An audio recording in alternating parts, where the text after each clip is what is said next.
We have some active weather, potentially, for the last few days of April. We wanted to give you an early look on what we're kind of seeing. A few updates on maybe if you have to make some plans far out.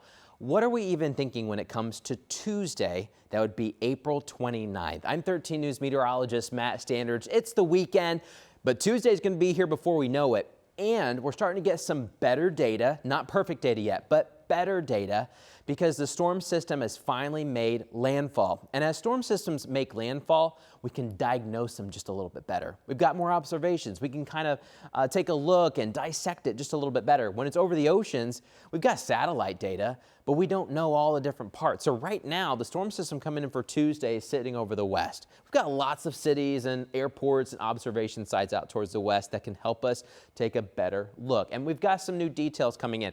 It is moving a bit faster, which kind of changes a bit of the timeline and potentially some of the severe threats here in Indiana all the way to Tuesday. In the meantime, we've got high pressure trying to protect us. There are a couple showers to the north, a couple showers and thunderstorms to the south as we're wrapping up Saturday. But I think for the rest of the weekend, high pressure could keep Indiana, most of Indiana, dry. Some of these showers may try to kind of scoop by parts of southern Michigan, and some of these might get into parts of Kentucky. But high pressure is going to try to protect us throughout the rest of the weekend and also try to protect us for Monday.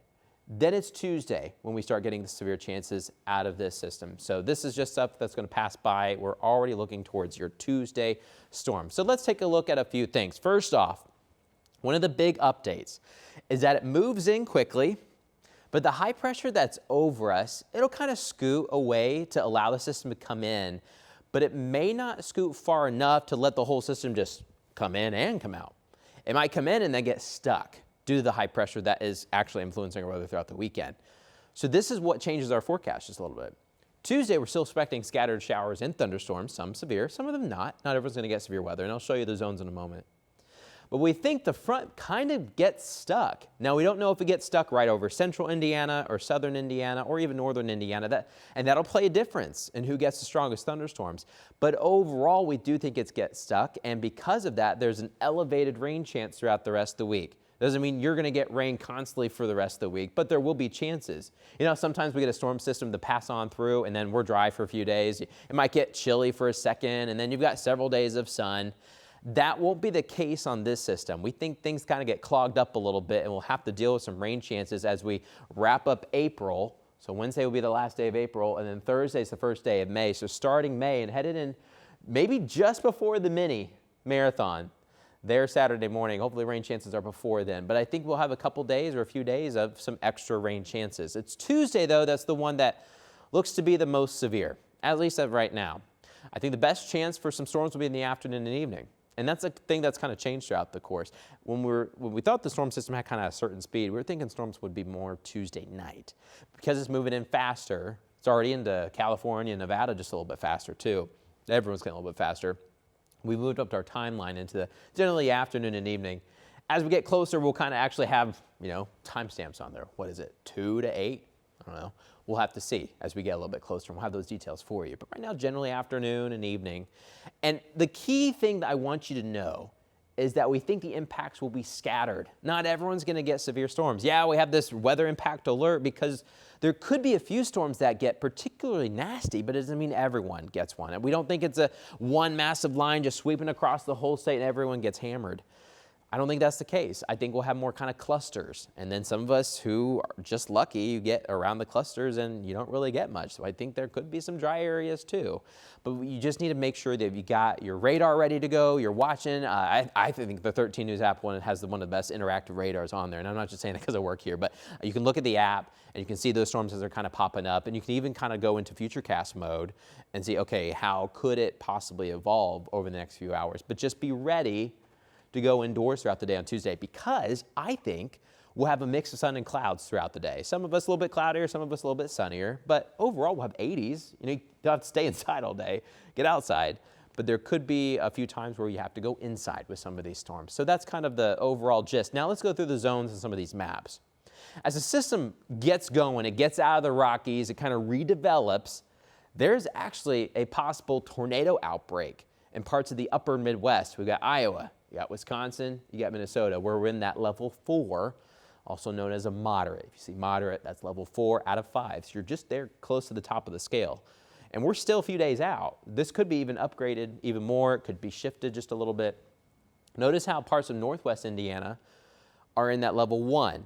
What's going to happen throughout the day on Monday, afternoon and evening, that's when we probably see the low pressure sitting off to the west, and it kicks up kind of a ballooning feature of all these supercells, and they will have some rotation, and that's why you have the red color there. Over time, the front starts to move. It collects some of the rain and storms in kind of different segments, and they'll march to the south and east. As they do so, they should be weakening, but we may have technically early Tuesday morning. It'd be 2, 3, 4, 5, 6 o'clock in the morning Tuesday. It's still included on the Monday severe threats because Monday, kind of Monday night sort of thing. But we could get some of those leftovers coming into northwest Indiana. And then that actually influences our forecast a little bit, because what if you have some leftover showers early Tuesday morning coming in towards Valpo and Maryville and South Bend? Some of the extra clouds could kind of come over Indiana. And if we get a lot of extra clouds, that might help stabilize the atmosphere, keep it calmer for us for Tuesday. If that doesn't play out, let's say we do get a couple showers, but they don't have a bunch of extra clouds with them, that allows us to have more sun and more heat and possibly a more unstable atmosphere ready to go for more thunderstorms on Tuesday. So I want to show you this map first because it could kind of influence how the storms are going to be for Tuesday. So now here is the Tuesday zone. Notice how we don't have the same color scheme. The Storm Prediction Center only goes 3 days out with some of those specific bands. Anything out earlier, they just take kind of a yellow or an orange color and they put it out for a region to say, hey, far out, but we do think this would be the area to watch. Doesn't mean everyone's going to get storms. And we think a lot of folks who live in this zone will not get a severe storm on Tuesday. A lot of us. It may be you. But this would be the zone that we'll have to watch. We have noticed a slight trend to the south and east over time. And that was included for Saturday's update. We'll have to see kind of what Sunday looks like. I personally think the best chance for storms inside this zone would be the southern half of Indiana, kind of I-70 and to the south. We'll have to see how that plays out. It really depends on the position of this cold front as it's coming in from the north and west, because I think it starts coming in Tuesday midday. And remember how we're saying kind of things get stuck. If it comes in and then kind of gets stuck in northern Indiana, that leaves a lot of us in warm air still because it hasn't swung on through. A lot of warm air for a lot of scattered showers and thunderstorms that could be very strong. If we get the front to come into central Indiana, kind of sit right here or near I-70 or US 40, that'll enhance your risk for southern Indiana.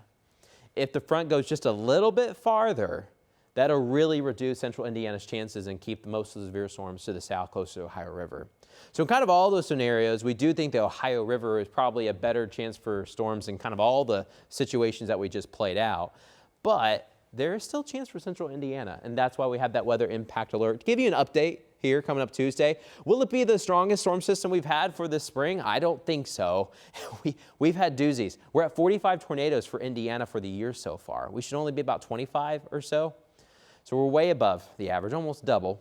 We don't need any more, but Tuesday would be the day to watch. If you looked at this whole next 10-day forecast and you had to say, hey, one day is the one you have to watch, it'd be Tuesday, and that's why we have that in red. So we'll watch chances of rain and storms, kind of on and off. We'll see in the afternoon and evening. But one thing that could be promising is that if we can get the strongest storms to, if they are pretty bad, let's say they hit in the afternoon and evening, maybe the overnight hours are not so bad. We might have some lingering showers, but then maybe it will be a night that we have to stay up all night and we wondering, hey, can I sleep well because there's thunderstorms out? We'll have to see, but the earlier the chances are, sometimes the stronger they can be because they're still getting some daylight and they can get some heat and fuel and additional heat and fuel. So that's another trade-off though. So we'll watch. Tuesday's the day to watch. Look how already on the 10-day forecast and technically the 7-day forecast, we've got the mini marathon, the IU Health, Indianapolis 500 mini marathon. That is Saturday morning. Looks a little bit cooler. I don't know exactly how cool we'll get, but it looks like after the clogging with the rain showers throughout the week, I think the front finally starts pushing through on Saturday. And so just depending on its speed, we could be in the low 60s or upper 50s. As we go out further, our confidence kind of goes down just a little bit. But generally the overall pattern is the front has storms on Tuesday, kind of lingers with scattered showers. I don't think the severe threats are all that high. You could get a severe storm the rest of the week, but I think it's mainly just on and off rain chances. And then it's Saturday when we'll be a little bit cooler, but the runners may actually love that. And then we start warming things back up and going to the next week's, the first full week of May, that would be. But here's the first weekend of May, already here. May's just knocking on our doorstep. And as we're wrapping up April, could turn stormy. We'll have more updates here on WTHR Plus as we get closer to the event. We just wanted to let you know, if you're tuning in, what we're expecting there for Tuesday. I'm 13 News meteorologist Matt Standers. Make sure you keep it here, keep it local, and as always, we'll keep you advised.